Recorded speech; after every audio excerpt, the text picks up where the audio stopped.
Shalom, everybody. My name is Aliyah, and I'm a pre-Aliyah employment advisor here at Nefesh B'Nefesh.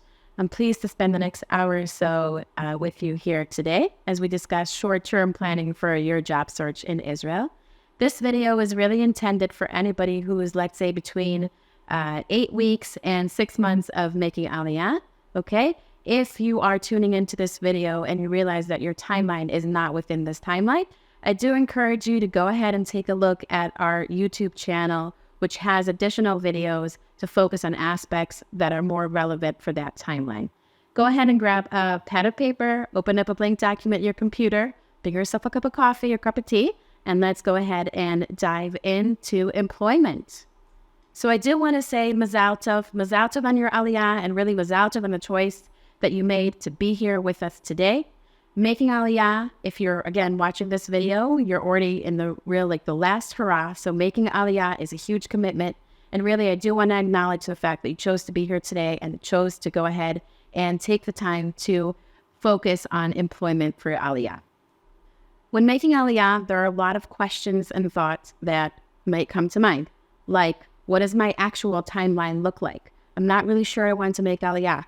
Gosh, Israel's really expensive. How am I going to make it? Where am I going to find a job? What is that job going to be like? Etc. So there are lots of questions and thoughts. We're not going to be able to address all of them, but I hope that with the information provided to you today, you're going to have a little more clarity on some of the questions that you have.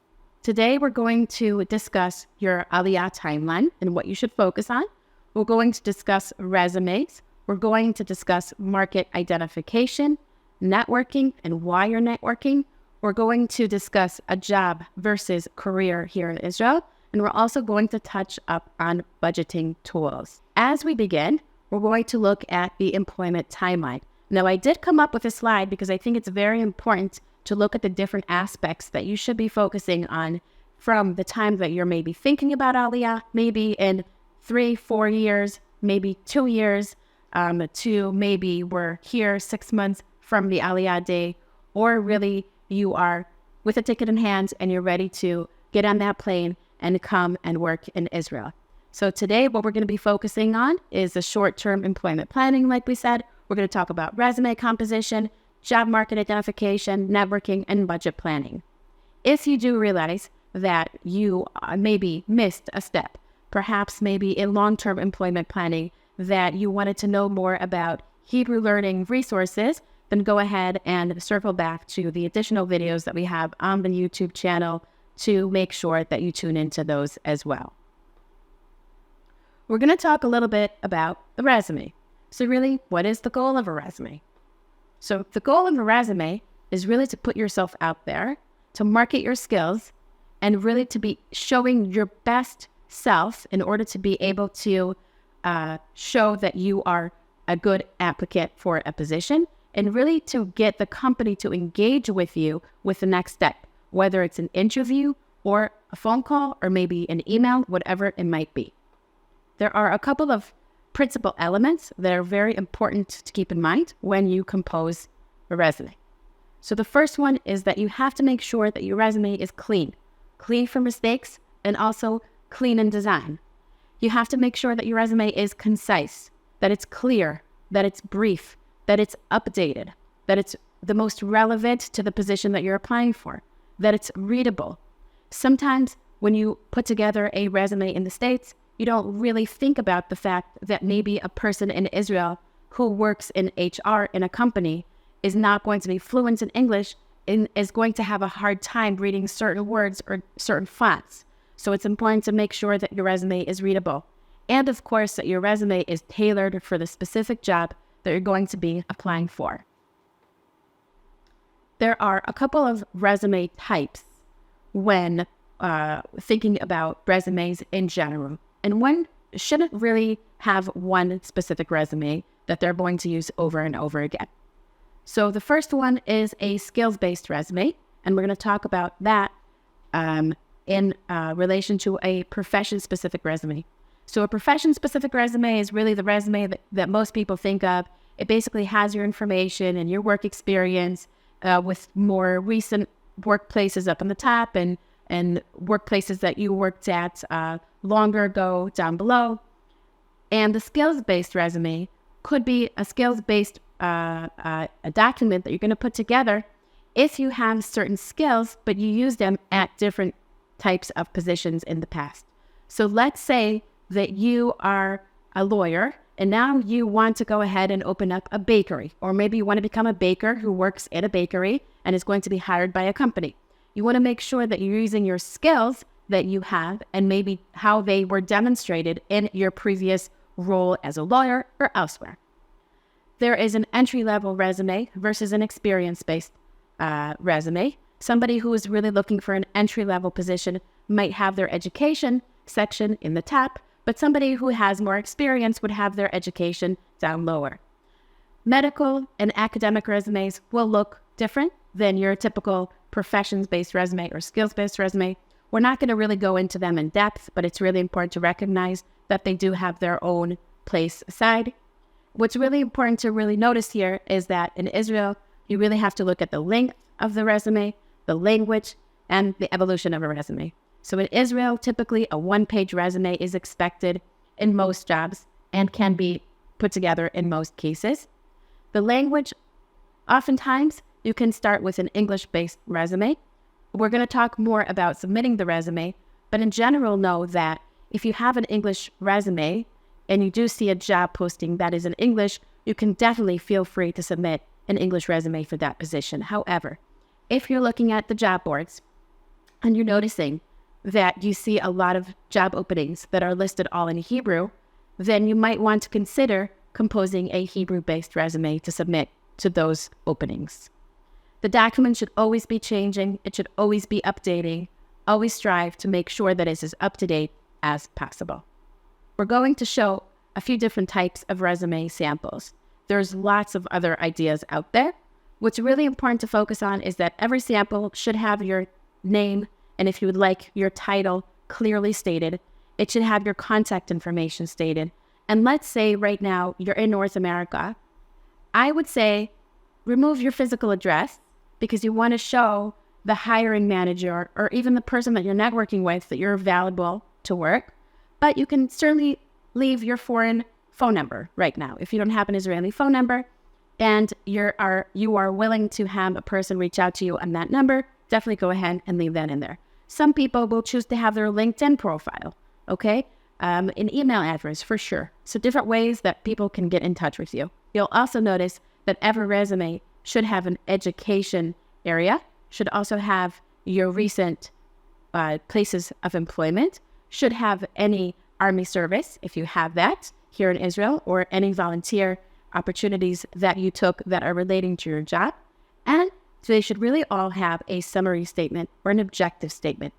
I know that in the States, sometimes many people do not choose to have a summary statement, but here in Israel, you have to come out with the notion that an HR manager or a manager that's hiring for a specific position is going to look at your resume very, very briefly before they're going to decide if they want to move forward with you as a candidate.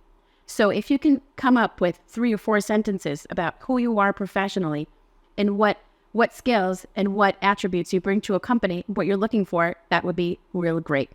So identifying the job market. There's lots of different places where you can learn about current trends in your field and really opportunities to apply for jobs. The first places is looking at job boards. The job boards, there's general job boards, there's specific job boards. We're going to talk about them in depth in a little bit. You can also look at company web pages. If you have a specific company that you're interested in working for, you can also look at those. Definitely networking. Networking is key. We talked a little bit about networking in the previous timeline video that we had before, right? For those who are thinking about employment and they're a little more far out. So networking is key, and that could be another place to look for positions. Social media platforms and applications, job fairs and networking events, and also recruiting services. The Nefesh B'Nefesh Professions Index is also a great way to learn about jobs in Israel. When you go into the Nefesh B'Nefesh Profession Index, you will see a couple of different fields listed by categories. You can learn lots about different fields in Israel that way to begin with. This is an example of what the Nefesh B'Nefesh job board looks like. We have hundreds of positions available on the job boards, and they do get updated daily. So again, I would strongly encourage you to go ahead and take a look at the Nefesh B'Nefesh job board as well. There are general job boards that you can look at. So there are common ones in Israel, such as Doshim, Glassdoor, All Jobs, JobNet, etc. I wouldn't necessarily suggest to take a look at all of them because sometimes positions do tend to circulate around. So if you look at one or two, that should be enough. There are also field-specific job boards that might be of relevance to you. So for example, if you are in the nonprofit world, you might be looking at Shati or the third sector. If you are in healthcare, you might want to look at Klanit. If you are in education, you might want to look at EdJobs. So there are different specific job boards that may be of relevance to you and definitely worthwhile looking into. Company pages. So this here is an example of a company page. Okay, for the sake of discussion, we're looking at Matrix, a company here in Israel. On their home website, you can find a Karriera section where you can go ahead and see what jobs they do have available. Networking. So why am I networking now? Why are you networking when you're 5 months out from Aliyah? Who are you networking with? So it's really crucial to establish your network before you're actually going to arrive here and before you are actually ready to use that network. That is because you're not going to feel as comfortable approaching somebody who you just sent a connection message to saying, hey, I noticed that you have a job. I really want to talk to you about that job. But you would feel much differently if you reached out to that person in advance, had conversations back and forth with that person, commented on their content, they would comment on your content. It would be a whole different conversation to have with them. Networking, you can network everywhere. You can network with your friends, with your colleagues, with your family, with your doctor. Really put yourself out there and, let them know that, you're making Aliyah, you'd be happy to get to know people. Sometimes you don't really expect a connection to lead to a certain direction, and then it does.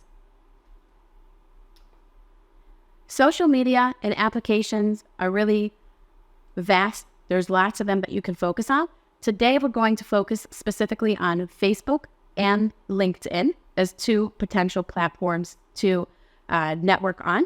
But again, if you feel more comfortable using WhatsApp groups, Snapchat, or whatever, you can also go ahead and turn to those applications as well. So LinkedIn. LinkedIn is widely used in Israel. Some people choose to have a profile in English. Some people used to have a profile in Hebrew, and content is shared in both languages.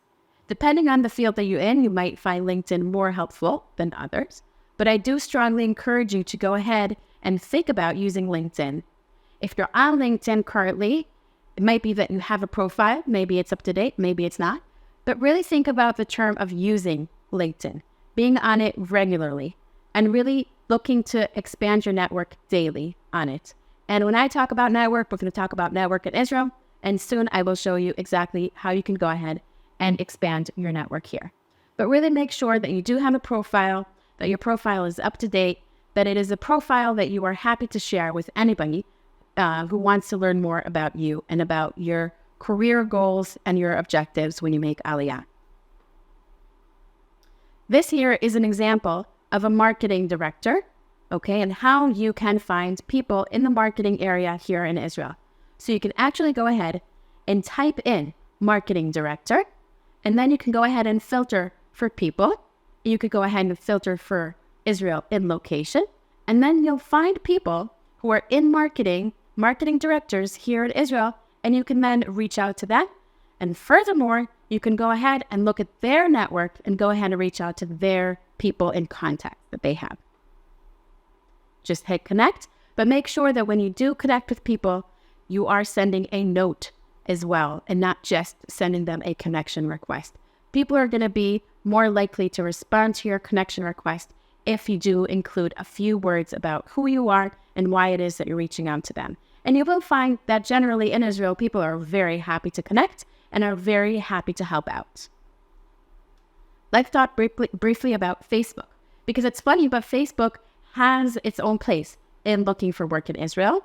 In recent years, especially, it's become a growing thing, and it's definitely a platform to look for work in addition to LinkedIn. So there are industry-specific groups.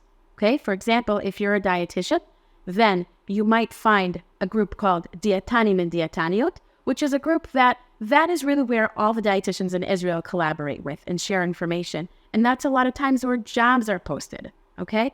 There might also be English-speaking or international groups, okay? Again, the example of a dietitian is making Aliyah. Now, in addition to the group of dietitians in Israel, there's also international dietitians in Israel, another group, and another great resource to use if you're making Aliyah from abroad, to collaborate with people who've gone through the same process that you're going through. There's also geographical groups. Say you're located in the north, then you might want to connect with people who are there in the north, who know the job market in the north, who might know of somebody who knows somebody who has a job in the north. So those groups would also be a great resource. Let's talk briefly about a job versus a career. What's the difference? Sometimes when you make Aliyah, you might have to take something that is not really in your career trajectory. Or maybe you're going to take something that's going to be a step back. But you realize that sometimes it takes a step back in order to take 2 steps forward. So you really have to think about what your goal is. What is your short-term goal? What is your long-term goal? What does your career look like here in Israel? And what does a job market look like right now? Okay? Do I have everything lined up in order to be able to apply for positions when the time comes? Do I have everything lined up in order to network? Do I have everything lined up in order to be able to work as in Israel? Okay? So those questions are important to answer. We'll talk a little bit about budgeting, because budgeting is a crucial tool in successful Aliyah, and it really goes hand in hand with employment. When you put together a budget for Aliyah, it's really important to look at a salary as a budget component. It's really important to understand that you know what it is that you're currently spending in the US or Canada, so that you're able to then go ahead and transfer your budget needs for Israel.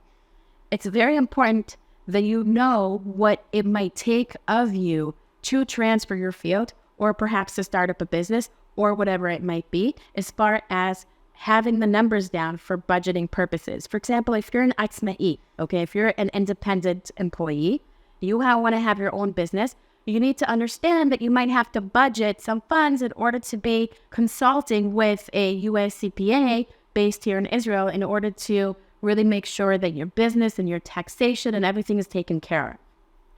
It's also important to understand that there are different training opportunities, vocational training opportunities here in Israel, and a lot of programs that are offered for Olim Chadashim through different government offices. And definitely go ahead, learn about those resources, and take advantage of them if you can. What now? So we're going to go ahead and finish this presentation with a couple of things that you can do now that you are within 6 months of Aliyah, let's say between 6 months and really 8 weeks of being ready to work. So I do encourage you to spend about 15, 20 minutes or so on the different job boards a week to see what's out there, to put together an Excel sheet of what skills you maybe are lacking last minute, or where the positions are, or interesting positions and companies that you're finding, maybe people that you can reach out to. So really kind of stalking the job boards, reaching out to people, networking, establishing your network is, again, key in order to be able to really use that network for when the time comes. This is a time to compile or polish your resume.